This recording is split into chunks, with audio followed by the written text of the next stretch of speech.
is there. सदस्यगण, budget के बाद राज्यपाल अभिभाषण में आपको पर्याप्त अवसर दूंगा। मेरा आपसे निवेदन है, नहीं माननीय अखिलेश जी, आपने संसद की मर्यादा को आप बना के रखे हैं। कभी बजट भाषण के अंदर इस तरीके का नहीं हुआ, ये उचित नहीं है, ये उचित नहीं है। अखिलेश जी प्लीज, मैं आपको मौका दूंगा राज्यपाल अभिभाषण पे, प्लीज। नो, ये तरीका ठीक नहीं है। No,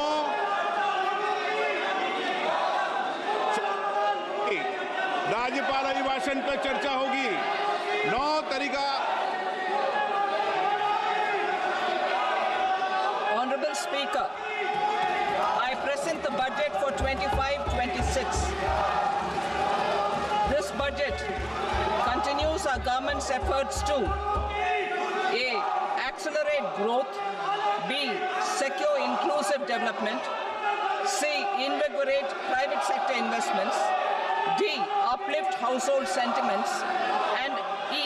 Enhance spending power of India's rising middle class. Together, we embark on a journey to unlock our nation's tremendous potential for greater prosperity and global positioning under the leadership of Honorable Prime Minister Shri Narendra Modi. As we complete the first quarter of the 21st century, continuing geopolitical headwinds suggest lower global economic growth over the medium term. However, our aspiration for a Vikasit Bharat inspires us, and the transformative work we have done during our government's first 2 terms guides us to march forward resolutely. Our economy is the fastest growing among all major economies. Our development track record for the past 10 years and structural reforms have drawn global attention. Confidence in India's capability and potential has only grown in this period. We see the next 5 years as a unique opportunity to realize Sabka Vikas, stimulating balanced growth of all regions. The great Telugu poet and playwright Gurujada Apparao had said, "Deshamante matti kadoy, deshamante manushuloy," meaning a country is not just its soil, a country is its people. In line with this, for us, Vikasit Bharat encompasses zero poverty, 100% quality good school education, access to high quality, affordable and comprehensive health, skilled labor with meaningful employment, 70% women in economic activities, and farmers making our country the food basket of the world. In this budget, the proposed development measures span 10 broad areas, focusing on Garib, youth, Annadata, and Nari, spurring agricultural growth and productivity, building rural prosperity and resilience, taking everyone together on an inclusive growth path, boosting manufacturing and furthering Make in India, supporting MSMEs, enabling employment-led development, investing in people, economy, and innovation, securing energy supplies, promoting exports, and nurturing innovation. For this journey of development, our 4 powerful engines are agriculture, MSME, investments, and exports. The fuel, our reforms, our guiding spirit, inclusivity, and the destination, Vikasit Bharat. This budget aims to initiate transformative reforms across 6 domains. During the first 5 years, these will augment our growth potential and global competitiveness. The domains are taxation, power sector, urban development, mining, financial sector, and regulatory reforms.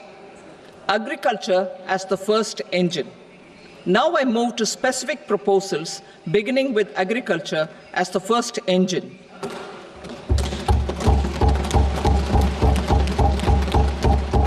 Prime Minister Dhan Dhanya Krishi Yojana, Developing Agri-Districts Program. Motivated by the success of the Aspirational District Program, our government will undertake a Prime Minister Dhan Dhanya Krishi Yojana in partnership with states. Through the convergence of existing schemes and specialized measures, the program will cover 100 districts with low productivity, moderate crop intensity, and below average credit parameters. It aims to 1. Enhance agricultural productivity, 2. Adopt crop diversification and sustainable agricultural practices, 3. Augment post-harvest storage at the panchayat and block level, 4. Improve irrigation facilities, and 5. Facilitate availability of long-term and short-term credit. This program is likely to help 1.7 crore farmers. Building rural prosperity and resilience. A comprehensive multi-sectoral rural prosperity and resilience program will be launched in partnership with the states.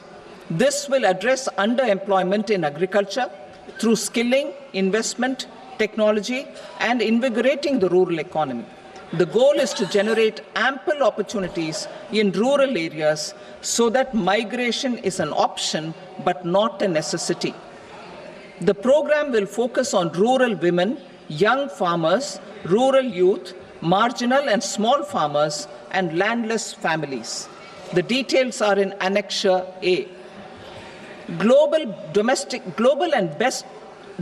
best practices will be incorporated, and appropriate technical and financial assistance will be sought from multilateral development banks. In Phase 1, 100 developing agri-districts will be covered. Atmanirbharta in pulses.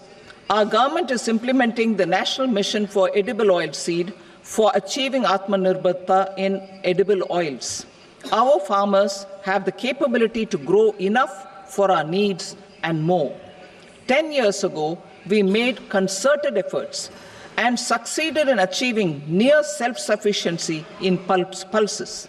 Farmers responded to the need by increasing the cultivated area by 50%, and government arranged for procurement and remunerative prices. Since then, with rising incomes and better affordability, our consumption of pulses has increased significantly. Our government will now launch a 6-year mission for Atmanirbharta in pulses with a special focus on Tur, Urad, and Masoor. Details are in Annexure B. Central agencies such as NAFED and NCCF will be ready to procure these 3 pulses as much as offered during the next 4 years from farmers who register with these agencies and enter into agreements. Comprehensive program for vegetables and fruits. It is encouraging that our people are increasingly becoming aware of their nutritional needs. It is a sign of a society becoming healthier. With rising income levels, the consumption of vegetables, fruits, and Shri Anna is increasing significantly.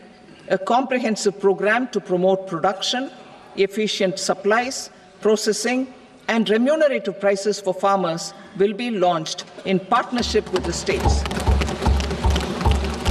Appropriate institutional mechanisms for implementation and participation of farmer producer organizations and cooperatives will be set up.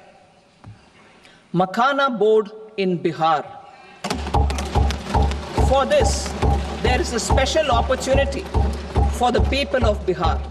A Makhana board will be established in the state to improve production, processing, value addition, and marketing of Makhana. The people engaged in these activities will be organized into FPOs. The board will provide hand-holding and training support to Makhana farmers and will also work to ensure they receive the benefits of all relevant government schemes. A national mission on high-yielding seeds will be launched, aimed at 1. Strengthening research ecosystem, 2. Targeted development and propagation of seeds with high yield, pest resistance, and climate resilience, and 3. Commercial availability of more than 100 seed varieties released since July 2024. India ranks second largest globally in fish production and aquaculture. Seafood exports are valued at 60,000 crore rupees.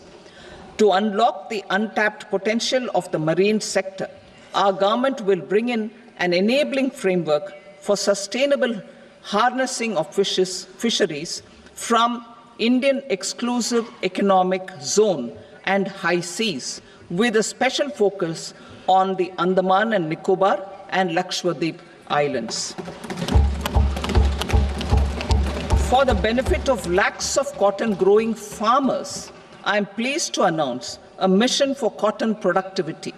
This 5-year mission will facilitate significant improvements in productivity and sustainability of cotton farming and promote extra long staple cotton varieties. The best of science and technology support will be provided to farmers. Aligned with our integrated 5F vision for the textile sector, this will help in increasing incomes of the farmers and ensure a steady supply of quality cotton for rejuvenating India's traditional textile sector. Kisan credit cards facilitate short-term loans for 7.7 crore farmers, fishermen, and dairy farmers. The loan limit under modified interest subvention scheme will be enhanced from 3 lakh rupees to 5 lakh rupees for loans taken through the KCC. For Atmanirbharta in urea production, our government had reopened 3 dormant urea plants in the eastern region. To further augment urea supply, a plant with annual capacity of 12.7 lakh metric tons will be set up at Namrup in Assam.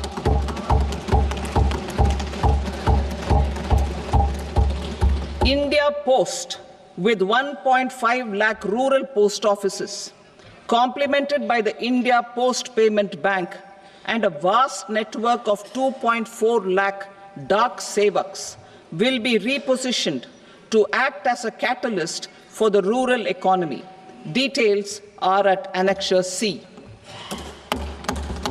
India Post will also be transformed as a large public logistics organization.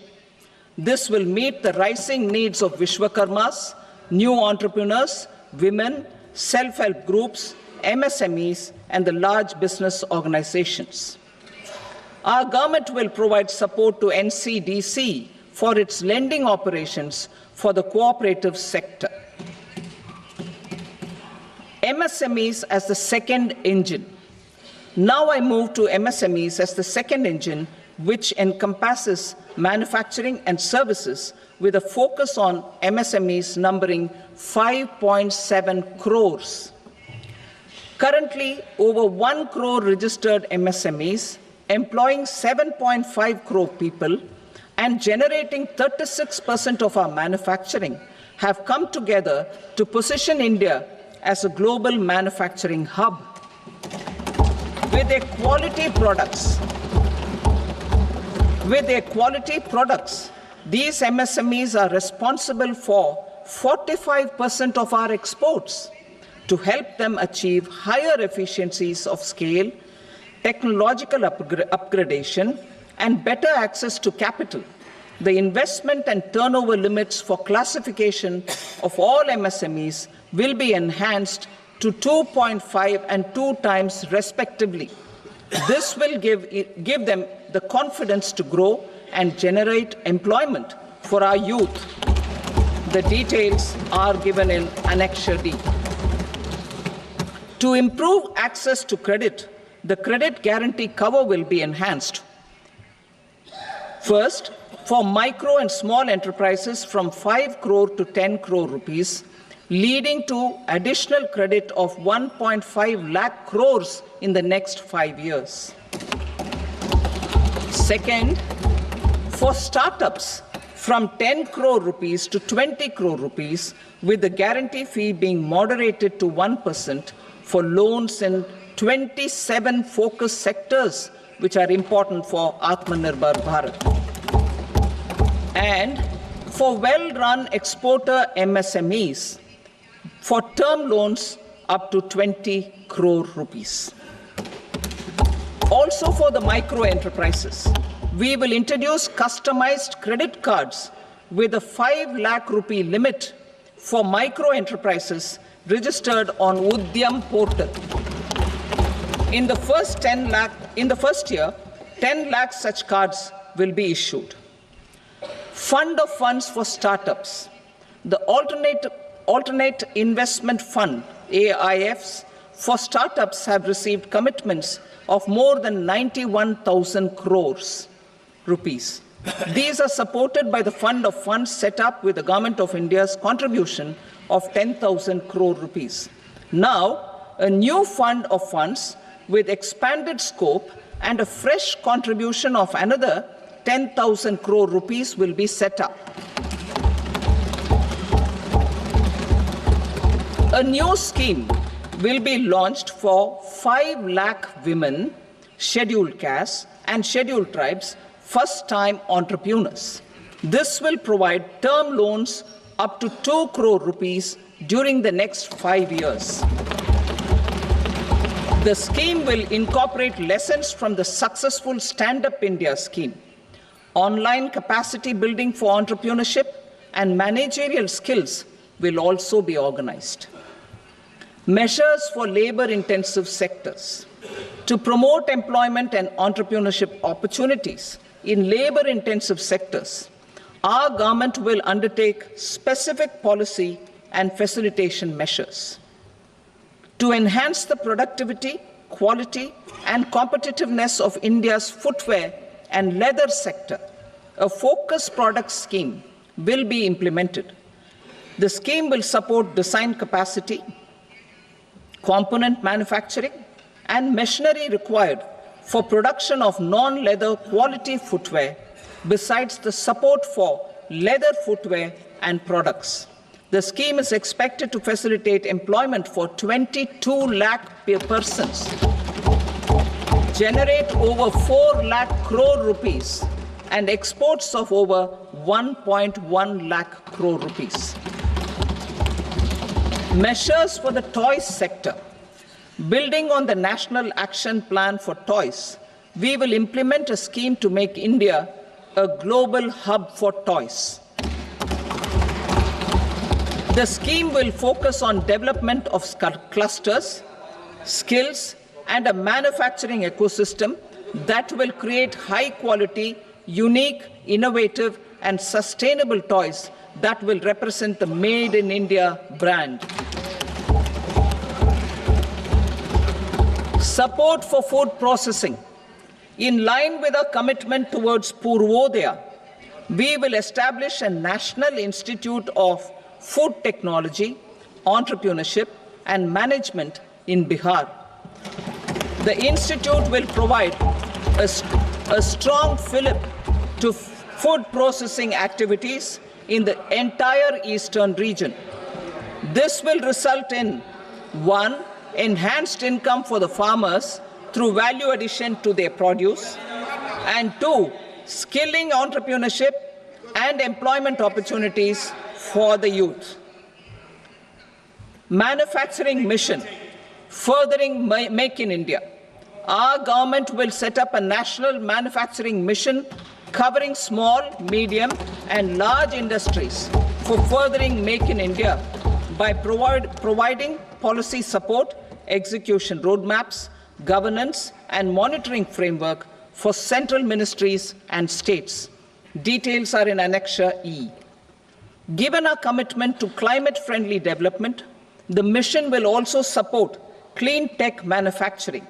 This will aim to improve domestic value addition and build our ecosystem for solar PV cells, EV batteries, motors and controllers, electrolyzers, wind turbines, very high voltage transmission equipment, and grid-scale batteries.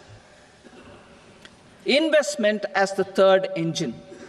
Now I move to investment as the third engine, which encompasses investing in people, investing in the economy, and investing in innovation. Investing in people. Saksham Anganwadi and Poshan 2.0. Saksham Anganwadi and Poshan 2.0 program provides nutritional support to more than 8 crore children, 1 crore pregnant women and lactating mothers all over the country, and about 20 lakh adolescent girls in aspirational districts and the Northeast region. The cost norms for these nutritional support will be enhanced appropriately. Atal Tinkering Labs. 50,000 Atal Tinkering Labs will be set up in government schools in the next 5 years to cultivate the spirit of curiosity and innovation and foster a scientific temper among young minds. Broadband connectivity to government secondary schools and PHCs. Broadband connectivity will be provided to all government secondary schools and primary health centers in rural areas under the BharatNet project. Bharatiya Bhasha Pustak Scheme. We propose to implement a Bharatiya Bhasha Pustak scheme to provide digital form Indian language books for schools and for higher education. This aims to help students understand their subjects better and in their language. National Centers of Excellence for Skilling. Building on the initiative announced in the July 24 budget, 5 national centers of excellence for skilling will be set up with global expertise and partnerships to equip our youth with the skills required for Make for India, Make for the World manufacturing. The partnership will cover curriculum design, training of trainers, and a skills certification framework and periodic reviews. Expansion of capacity in IITs. Total number of students in 23 IITs has increased 100% from 65,000 to 1.35 lakh in the past 10 years.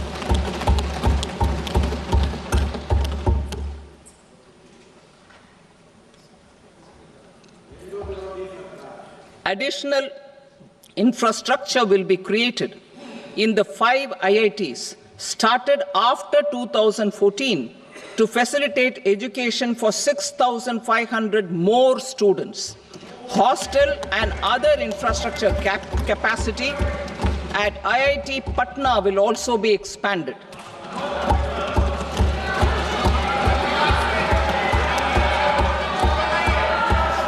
Center of Excellence.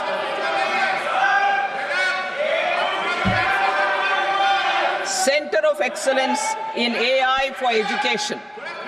I had announced 3 centers of excellence in artificial intelligence for agriculture, health, and sustainable cities in 2023. Now a center of excellence in artificial intelligence for education will be set up with a total outlay of 500 crores. Expansion of medical education. Our government has added almost 1.1 lakh undergraduate and postgraduate medical education seats in 10 years, an increase of 130%. In the next year, 10,000 additional seats will be added in medical colleges and hospitals towards the goal of adding 75,000 seats in the next 5 years. Daycare cancer centers in all district hospitals. Our government will facilitate setting up of daycare cancer centers in all district hospitals in the next 3 years. 200 centers will be established in 25-26 itself. Strengthening urban livelihoods. Our government has been giving priority to assisting urban poor and vulnerable groups. A scheme for socio-economic upliftment of urban workers will be implemented to help them improve their incomes, have sustainable livelihoods, and a better quality of life. PM Swanidhi scheme has benefited more than 68 lakh street vendors, giving them respite from high-interest informal sector loans. Building on this success, the scheme will be revamped with enhanced loans from banks, UPI-linked credit cards with 30,000 rupees limit, and capacity building support. Social Security Scheme for welfare of online platform workers. Gig workers of online platforms provide great dynamism to the new age services economy. Recognizing their contribution, our government will arrange for their identity cards and registration on the e-Shram portal. They will be provided health care under PM Jan Arogya Yojana. This measure is likely to assist nearly 1 crore gig workers.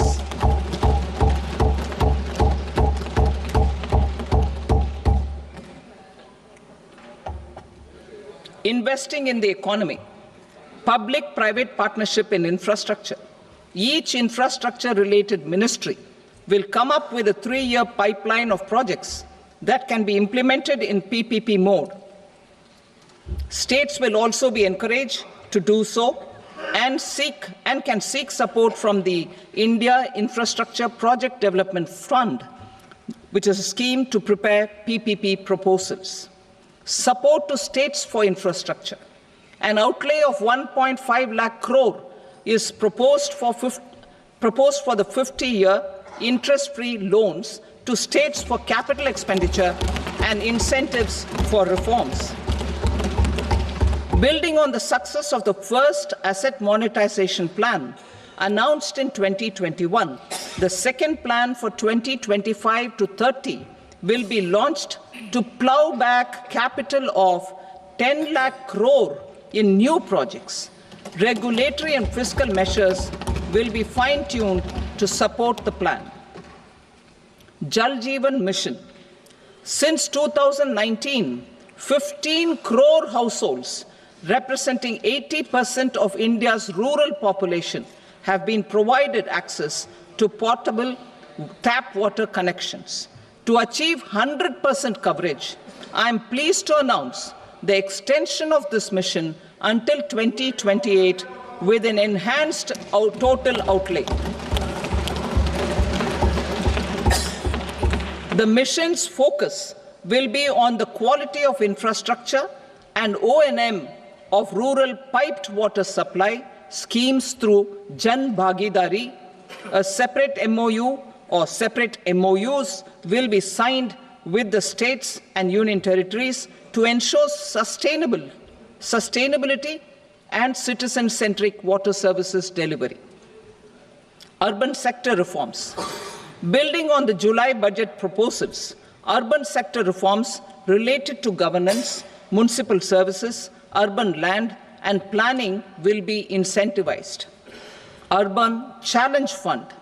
The government will set up an Urban Challenge Fund of 1 lakh crore rupees to implement the proposals for cities as growth hubs, creative redevelopment of cities, and for water and sanitation purposes announced in the July budget.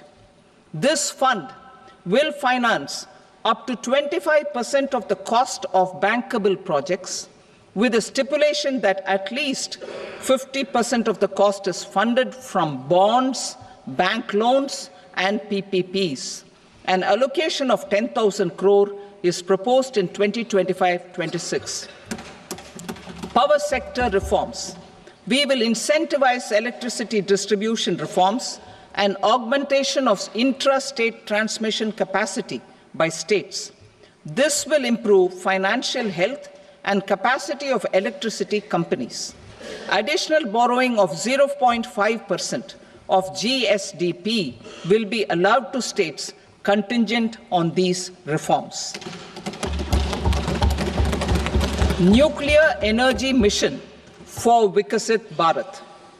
Development of at least 100 gigawatt of nuclear energy by 2047 is essential for our energy transition efforts. For an active partnership with the private sector towards this goal, amendments to the Atomic Energy Act and the Civil Liability for Nuclear Damage Act will be taken up. A nuclear energy mission for research and development of small modular reactors with an outlay of 20,000 crore will be set up. At least 5 indigenously developed small modular reactors will be operationalized by 2033. Shipbuilding. The shipbuilding financial assistance policy will be revamped to address cost disadvantages. This will also include credit notes for shipbreaking in Indian yards to promote the circular economy. Large ships above a specified size will be included in the infrastructure harmonized master list. Shipbuilding clusters will be facilitated to increase the range, categories, and capacity of ships. This will include additional infrastructure, facilities, skilling, and technology to develop the entire ecosystem. Maritime Development Fund. For long-term financing for the maritime industry, a Maritime Development Fund with a corpus of 25,000 crore rupees will be set up. This will be for distributed support and promoting competition. This will have up to 49% contribution by the government, and the balance will be mobilized from ports and from private sector. UDAN regional connectivity schemes. UDAN has enabled 1.5 crore middle-class people to meet their aspirations for speedier travel. The scheme has connected 88 airports, and operationalized 619 routes.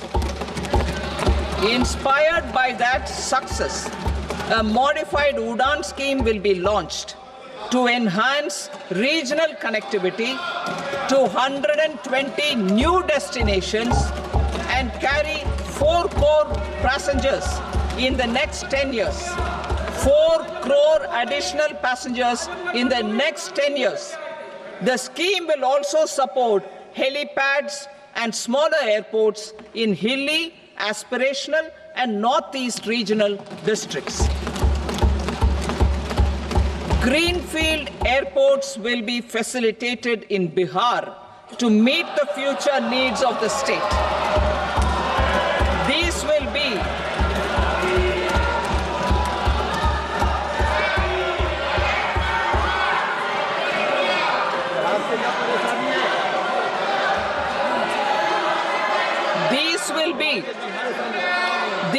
be in addition to the expansion of the capacity of Patna Airport and a brownfield airport in Beta. Western Kosi Canal project in Mithilanchal.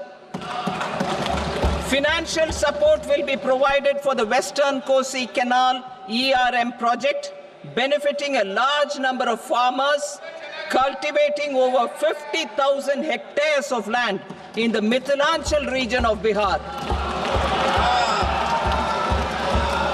Mining sector reforms. Mining sector reforms, including those for minor minerals, will be encouraged through sharing of best practices and institutions of a state mining index. A policy for recovery of critical minerals from tailings will be brought out. Under the special window for affordable and mid-income housing, SWAMI, 50,000 dwelling units in stressed housing projects have been completed and keys handed over to home buyers. Another 40,000 units will be completed in 2025, further helping middle-class families who were paying EMIs on loans taken for apartments while also paying rent for their current dwellings. Building on this success, Swami Fund 2 will be established as a blended finance facility with contribution from the government, banks and private investors. This fund of 15,000 crore rupees will aim for expeditious completion of another 1 lakh units. PM Gati Shakti data for private sector. For furthering PPPs and assisting the private sector in project planning, access to relevant data and maps from the PM Gati Shakti portal will be provided. Tourism for employment-led growth. Top 50 tourist destination sites in the country will be developed in partnership with states through a challenge mode. Land for building key infrastructure will have to be provided by the states. Hotels in these destinations will be included in the infrastructure harmonized list. The following measures will be taken for facilitating employment-led growth. Organizing intensive skill development programs for our youth, including in institutes of hospitality management. Providing mudra loans for homestays. Improving ease of travel and connectivity to tourist destinations. Providing performance-linked incentives to states for effective destination management, including tourist amenities, cleanliness, and marketing efforts. And introducing streamlined e-visa facilities along with visa fee waivers for certain tourist groups. Continuing with the emphasis on places of spiritual and religious significance, in the July budget, there will be a special focus on destinations related to the life and times of Lord Buddha. Medical tourism and heal in India. Medical tourism and heal in India will be promoted in partnership with the private sector, along with capacity building and easier visa norms. Investing in innovation. To implement private sector-driven research, development and innovation initiatives announced in the July budget, I am now allocating 20,000 crore rupees for this purpose.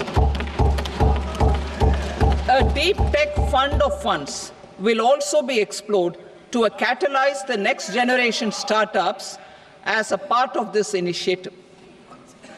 In the next 5 years, under the PM Research Fellowship Scheme, we will provide 10,000 fellowships for technological research in IITs and IISc with enhanced financial support. The second gene bank with 10 lakh germplasm lines will be set up for future food and nutritional security. This will provide conservation support to both public and private sectors for genetic resources. We will start a national geospatial mission to develop foundational geospatial infrastructure and data. Using PM Gati Shakti, this mission will facilitate modernization of land records, urban planning, and design of infrastructure projects. A Gyan Bharatam mission for survey, documentation, and conservation of our manuscript heritage with academic institutions, museums, libraries, and private collectors will be undertaken to cover more than 1 crore manuscripts. We will set up a national digital repository of Indian knowledge systems for knowledge sharing. Now I move to exports as the fourth engine. We will set up an export promotion mission with sectoral and ministerial targets driven jointly by the Ministries of Commerce, MSME, and Finance. It will facilitate easy access to export credit, cross-border factoring support, support to MSMEs to tackle non-tariff measures in overseas markets. A digital public infrastructure, Bharat Trade Net, for international trade will be set up as a unified platform for trade documentation and financing solutions. This will complement the Unified Logistics Interface platform. The BTN will be aligned with international practices. Support will be provided to develop domestic manufacturing capacities for our economy's integration with global supply chains. Sectors will be identified based on objective criteria. Facilitation groups with participation of senior officers and industry representatives will be formed for select products and supply chains. Through this, there are huge opportunities related to Industry 4.0, which needs high skills and talent. Our youth have both. Our government will support the domestic electronic equipment industry to leverage this opportunity for the benefit of our youth. A national framework will be formulated as guidance to states for promoting global capability centers in emerging Tier 2 cities. This will suggest measures for enhancing availability of talent and infrastructure, building bylaw reforms, and mechanisms for collaboration with industry. Our government will facilitate upgradation of infrastructure and warehousing for air cargo, including high-value perishable horticultural produce. Cargo screening and customs protocol will be streamlined and made user-friendly. Reforms as the fuel. Over the past 10 years, our government has implemented several reforms for convenience of taxpayers, such as faceless assessment, 2, taxpayer charter, 3, faster returns, 4, almost 99% returns being on self-assessment, and 5, Vivad Se Vishwas scheme.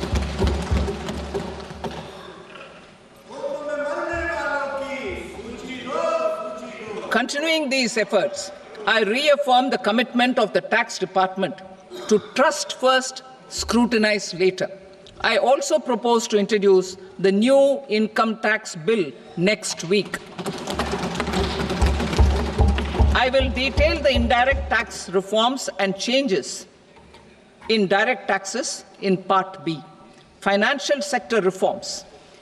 The FDI limit for the insurance sector will be raised from 74 to 100%. This enhanced limit will be available for those companies which invest the entire premium in India. The current guardrails and conditionalities associated with foreign investment will be reviewed and simplified. The services of India Post Payment Bank will be deepened and expanded in rural areas. NABFID will set up a partial credit enhancement facility for corporate bonds for infrastructure. Public sector banks will develop Grameen Credit Score framework to serve the credit needs of SHG members and people in rural areas. A forum for regulatory coordination and development of pension products will be set up. To implement the earlier announcement on simplifying the KYC processes, the revamped Central KYC Registry will be rolled out in 2025. We will also implement a streamlined system for periodic updating. Requirements and procedures for speedy approval of company mergers will be rationalized. The scope for fast-track mergers will also be widened and the process made simpler. As proposed in the interim budget, We signed bilateral investment treaties with 2 countries in 2024 to encourage sustained foreign investment, and in the spirit of First Develop India, the current model BIT will be revamped and made more investor-friendly. In the last 10 years, in several aspects, including financial and non-financial, our government has demonstrated a steadfast commitment to ease of doing business. We are determined to ensure that our regulations must keep up with technological innovations and global policy developments. A light-touch regulatory framework based on principles and trust will unleash productivity and employment. Through this framework, we will update regulations that were made under old laws. To develop this modern, flexible, people-friendly, and trust-based regulatory framework appropriate for the 21st century, I propose 4 specific measures. A high-level committee for regulatory reforms will be set up for a review of all non-financial sector regulations, certifications, licenses, and permissions. The committee will be expected to make recommendations within a year. The objective is to strengthen trust-based economic governance and take transformational measures to enhance ease of doing business, especially in matters of inspection and compliances. States will be encouraged to join in this endeavor. An investment friendliness index of states will be launched in 2025 to further the spirit of competitive, cooperative federalism. Under the Financial Stability and Development Council, a mechanism will be set up to evaluate impact of the current financial regulations and subsidiary instructions. It will also formulate a framework to enhance their responsiveness and development of the financial sector. In the Jan Vishwas Act 2023, more than 180 legal provisions were decriminalized. Our government will now bring up the Jan Vishwas Bill 2.0 to decriminalize more than 100 provisions in various laws. I now move to fiscal policy. In the July budget, I had committed to staying the course for fiscal consolidation. Our endeavor will be to keep the fiscal deficit each year such that central government debt remains on a declining path as a percentage of the GDP. The roadmap for the next 6 years has been detailed in the FRBM statement. Revised estimates for 2024-25. The revised estimate of the total receipts other than borrowings is 31.47 lakh crore rupees, of which the net tax receipts are 25.57 lakh crore rupees. The revised estimate of the total expenditure is 47.16 lakh crore rupees, of which the capital expenditure is about 10.18 lakh crore rupees. The revised estimate of the fiscal deficit is 4.8% of the GDP. Budget estimates for 25-26. Coming to 25-26, the total receipts other than borrowings and total expenditure are estimated at 34.96 lakh crore rupees and 50.65 lakh crore rupees respectively. The net tax receipts are estimated at 28.37 lakh crore rupees. The fiscal deficit is estimated to be 4.4% of GDP. To finance the fiscal deficit, the net market borrowings from dated securities are estimated at 11.54 lakh crore. The balance financing is expected to come from small savings and other sources. The gross market borrowings are estimated at 14.82 lakh crore rupees. I will now move to Part B. Indirect taxes. My proposals relating to customs aim to rationalize tariff structure and address duty inversion. These will also support domestic manufacturing and value addition, promote exports, facilitate trade, and provide relief to common people. Rationalization of customs tariff structure for industrial goods. As a part of comprehensive review of customs rate structure announced in July 2024 budget, I propose to 1. Remove 7 tariff rates. This is over and above the 7 tariff rates removed in 23-24 budget. After this,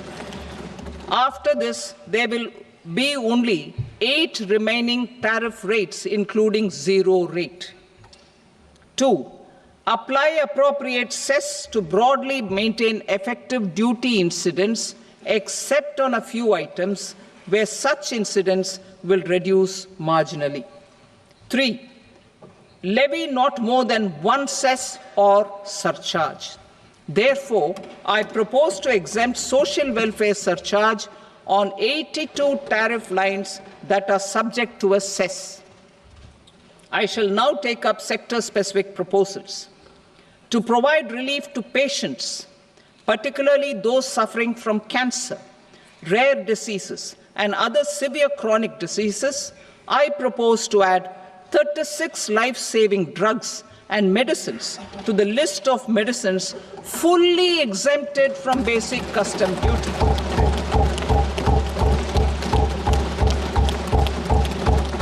I also propose to add 6 life-saving medicines to the list attracting concessional custom duty of 5%.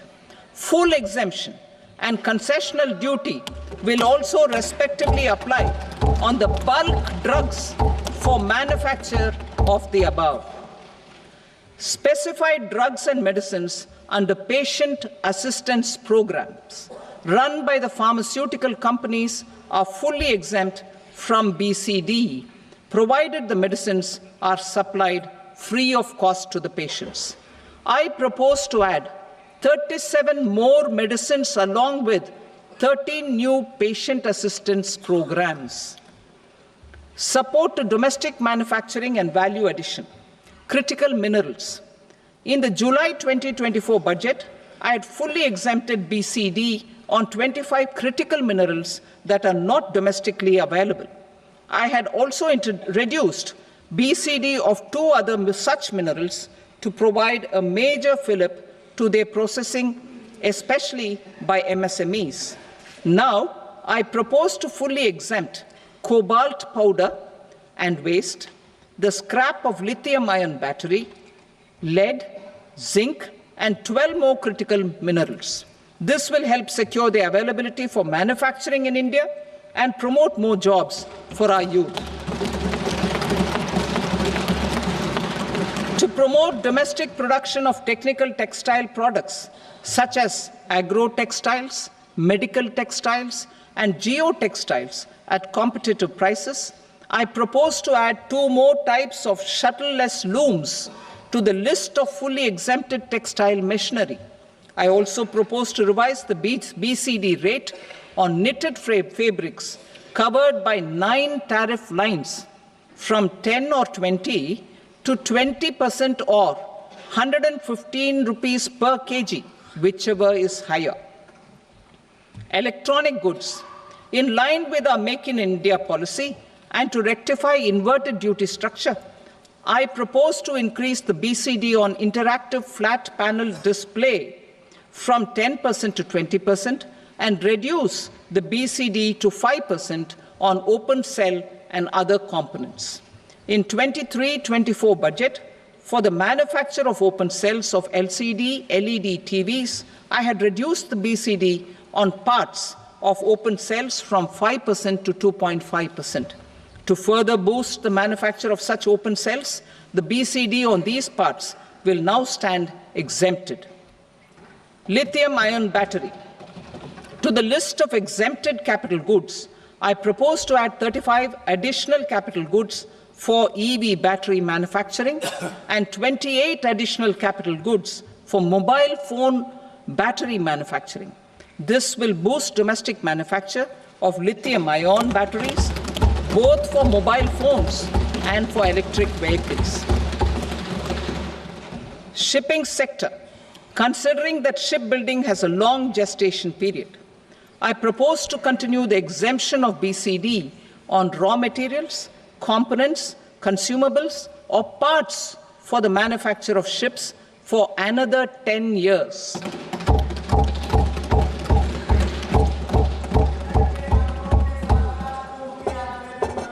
I also propose the same dispensation for shipbreaking to make it more competitive. Telecommunication. To prevent classification disputes, I propose to reduce the BCD from 20% to 10% on carrier-grade Ethernet switches to make it at par with non-carrier-grade Ethernet switches. Export promotion. To facilitate exports of handicrafts, I propose to extend the time period for export from 6 months to 1 year, further extendable by another 3 months if required. I also propose to add 9 items to the list of duty-free inputs. Leather sector. I propose to fully exempt BCD on wet blue leather to facilitate imports for domestic value addition and employment. I also propose to exempt crust leather from 20% export duty to facilitate exports by small tanners. Marine products. To enhance India's competitiveness in the global seafood market, I propose to reduce BCD from 30% to 5% on frozen fish paste, surimi, for manufacture and export of its analog products. I also propose to reduce BCD from 15% to 5% on fish hydrolysates for manufacture of fish and shrimp feed. In July 2024 budget, to promote development of domestic MROs for aircraft and ships, I had extended the time limit for export of foreign origin goods that were imported for repairs from 6 months to 1 year and further extendable by 1 year. I now propose to extend the same dispensation for railway goods.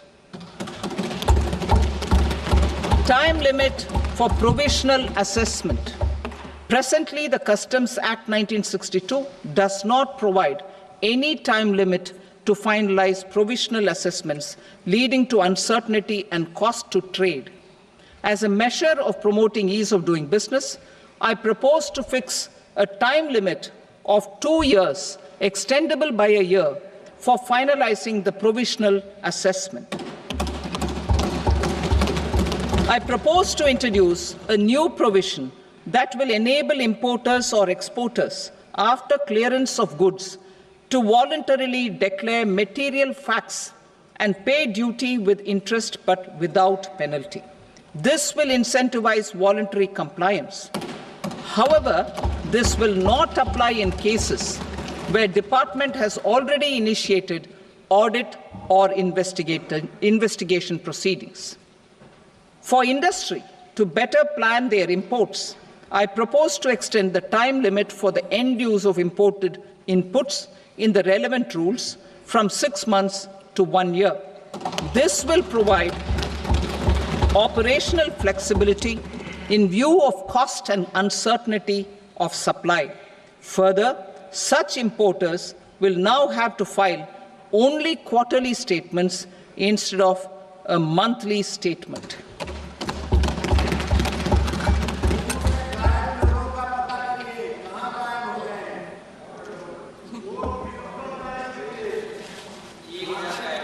I now come to my direct tax proposals.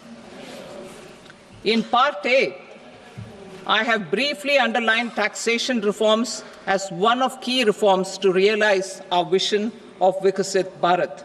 In respect of criminal law, our government had earlier ushered in Bharatiya Nyaya Sanhita, replacing Bharatiya Danda Sanhita. I am happy to inform this august House and the country that for new income tax bill, will carry forward the same spirit of Nyaya in its drafting as well. The new bill will be clear and direct in text, with close to half of the present law in terms of both chapters and words. It will be simple to understand for taxpayers and tax administrators, leading to tax certainty and reduced litigation. Reforms, however, are not a destination. They are means to achieve good governance for our people and economy. Providing good governance primarily involves being responsive. The Tirukural captures this in verse 542, which reads, "Vaanokki vaazhum ulagallam, mannavan kol nokki vaazhum kudi," meaning, just as the living beings live expecting rains, citizens live expecting good governance. Our government is committed to keeping an ear to the ground and a finger on the pulse and responding while balancing our national building efforts.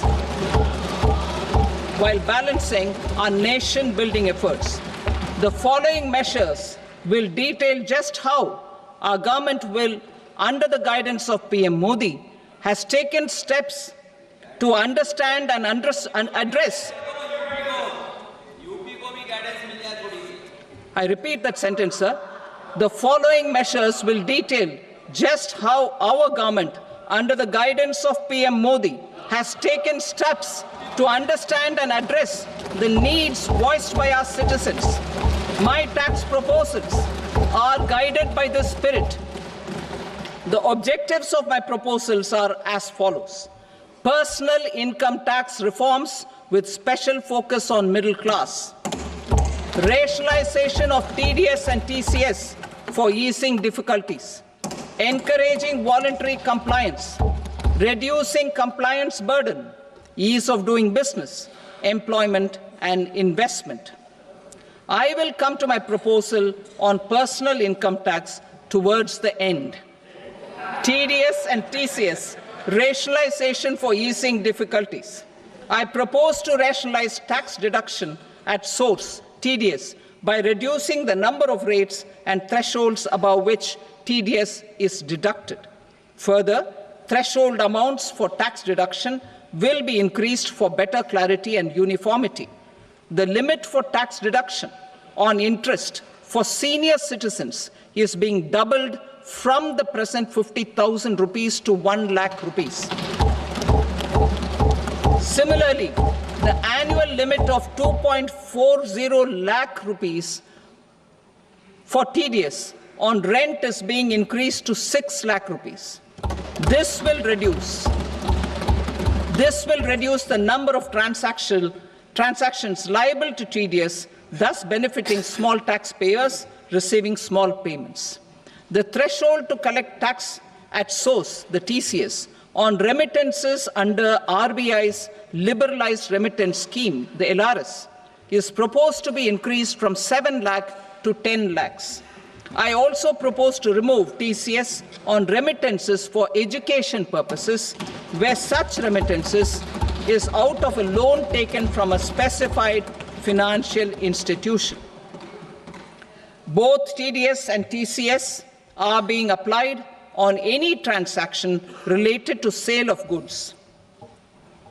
To prevent such compliance difficulties, I propose to omit the TCS. I also propose that the provisions of the higher TDS deduction will now apply only in non-PAN cases. In July 2024, the delay for payment of TDS up to the due date of filing statement was decriminalized. I propose to provide the same relaxation to TCS provisions as well. The government under the leadership of Prime Minister Modi believes in Sabka Saath, Sabka Vikas, Sabka Vishwas and Sabka Prayas. In line with this, we brought in updated return facility in 2022 for voluntary compliance by taxpayers who had omitted to report their correct income. Our trust in taxpayers was proved right. Nearly 90 lakh taxpayers voluntarily updated their incomes by paying additional tax. Taking this trust further, I now propose to extend the time limit to file updated returns for any assessment year from the current limit of 2 years to 4 years. I propose to reduce the compliance burden for small charitable trusts and institutions by increasing their period of registration from 5 years to 10 years. It is also proposed that disproportionate consequences do not arise for minor defaults such as incomplete applications filed by charitable entities. Presently, taxpayers can claim the annual value of self-occupied properties as nil only on the fulfillment of certain conditions. Considering the difficulties faced by taxpayers, it is proposed to allow the benefit of 2 such self-occupied properties without any condition. To streamline the process of transfer pricing and to provide an alternative to yearly examination, I propose to introduce a scheme for determining arm's length price of international transaction for a block period of 3 years. This will be in line with global best practices. With a view to reduce litigation and provide certainty in international taxation, the scope of safe harbor rules is being expanded. A number of senior and very senior citizens have very old national savings scheme accounts. As interest is no longer payable on such accounts, I propose to exempt withdrawals made from NSS by individuals on or after 29th August 2024. I am also proposing to allow similar treatment to NPS Vatsalya accounts as is available to normal NPS accounts subject to overall limits. In my speech in July 2024, I had promised that all processes, including giving effect to appellate orders, shall be digitalized and made paperless over the next 2 years. So I'm happy to announce that digitalization is being made operational now. In July 2024, we brought in the Vivad Se Vishwas scheme to resolve income tax disputes pending in appeal. The scheme has received a great response, with nearly 33,000 taxpayers having availed of the scheme to settle their disputes. I have a few proposals to promote investment and employment. It is proposed to provide a presumptive taxation regime for non-residents who provide services to a resident company that is establishing or operating an electronics manufacturing facility. I further propose to introduce a safe harbor for tax certainty for non-residents who store components for supply to specified electronics manufacturing units. Presently, the tonnage tax scheme is available only to sea-going ships. The benefits of existing tonnage tax scheme are proposed to be extended to inland vessels registered under the Indian Vessels Act 2021 to promote inland water transport in the country. Extension for incorporation of startups. We continue to support the Indian startup ecosystem. I propose to extend the period of incorporation by 5 years to allow the benefit available to startups which are incorporated before 1/4/2030. In order to attract and promote additional activities in the IFSC, I am inter alia proposing specific benefits to ship leasing units, insurance offices, and treasury centers of global companies which are set up in IFSC. Further, to claim benefits, the cut-off date for commencement in IFSC has also been extended by 5 years to 31/3/2030. Category 1 and Category 2 AIFs are undertaking investments in infrastructure and other such sectors. I propose to provide certainty of taxation to these entities on the gains from securities, to promote funding from sovereign wealth funds and pension funds to the infrastructure sector. I propose to extend the date of making an investment by 5 more years up to 31st March 2030.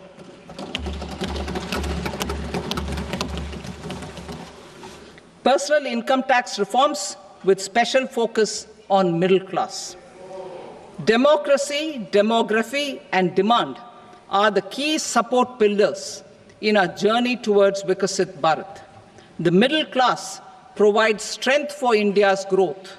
This government, under the leadership of Prime Minister Modi, has always believed in the admirable energy and ability of the middle class in nation building. In recognition of their contribution,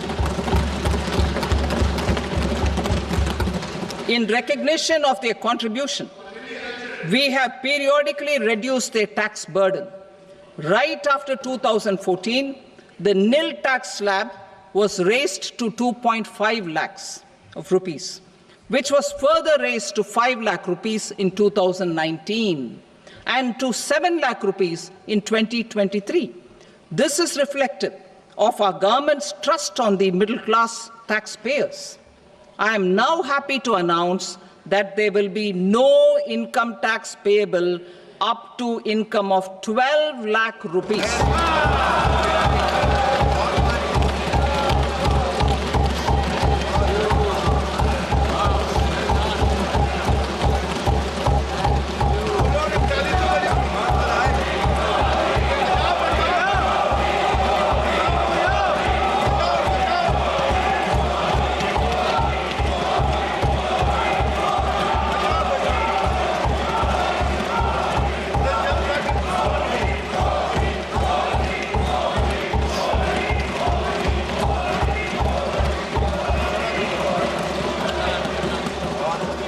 So, average income of 1 lakh per month, other than the special rate income such as capital gains, under the new regime. This limit will be 12.75 lakh for salaried taxpayers due to the standard deduction of 75,000. Slabs and rates are being changed across the board to benefit all taxpayers. The new structure will substantially reduce the taxes of the middle class and leave more money in their hands, boosting household consumption, savings, and investment. In the new tax regime, I propose to revise tax rate structures as follows: 0 to 4 lakh rupees nil, 4.8 lakh rupees to 4 to 8 lakh rupees 5%, 8 to 12 lakh rupees 10%, 12 to 16 lakh rupees 15%, 16 to 20 lakh rupees 20%, 20 to 24 lakh rupees 25%, and above 24 lakh rupees 30%. To taxpayers up to 12 lakh of normal income, other than special rate income such as capital gains. I read that again. To taxpayers up to 12 lakh of income, other than special rate income such as capital gains, tax rebate is being provided in addition to the benefit due to slab rate reduction in such a manner that there is no tax payable by them. The total tax benefit of slab rate changes and rebate at different income levels can be illustrated with a few examples. A taxpayer in the new regime with an income of 12 lakh rupees will get a benefit of 80,000 rupees in tax, which is 100% of tax payable as per the existing rates. A person having income of 18 lakh rupees will get a benefit of 70,000 rupees in tax, that is 30% of tax payable as per existing rates. A person with an income of 25 lakh gets a benefit of 1,10,000 rupees, that is 25% of his tax payable as per existing rates. Details of my tax proposals are given in the annexure. As a result of these proposals, Honorable Speaker, sir, revenue of about 1 lakh crore in direct taxes and 2,600 crores in indirect taxes will be foregone. Mr. Speaker, sir, with this, I commend the budget to this august House.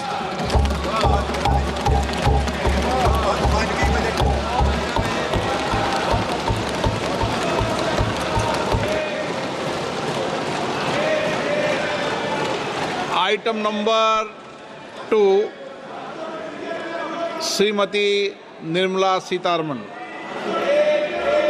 Sir, with your permission, I rise to lay on the table the following statements under Section 3(1) of the Fiscal Responsibility and Budget Management Act 2003, medium-term fiscal policy cum fiscal policy strategy statement and macroeconomic framework statement. Item number 3 Shrimati Nirmala Sitharaman. Sir, with your permission, I rise to move for leave to introduce the Finance Bill 2025. प्रश्न ये है कि विधेयक को पुनर्स्थापित करने की अनुमति प्रदान की जाए. जो सदस्य इसके पक्ष में हाँ गए, जो सदस्य विरोध में ना गए, मेरे विचार में निर्णय हाँ वालों के पक्ष में हुआ. हाँ वालों के पक्ष में अनुमति प्रदान की जाती है. माननीय मंत्री जी, अब विधेयक को पुनर्स्थापित करें. Sir, I introduce the bill. Thank you. सभा की कार्रवाई सोमवार दिनांक 3 फरवरी 2025 को प्राप्त 11 बजे तक के लिए स्थगित की जाती है.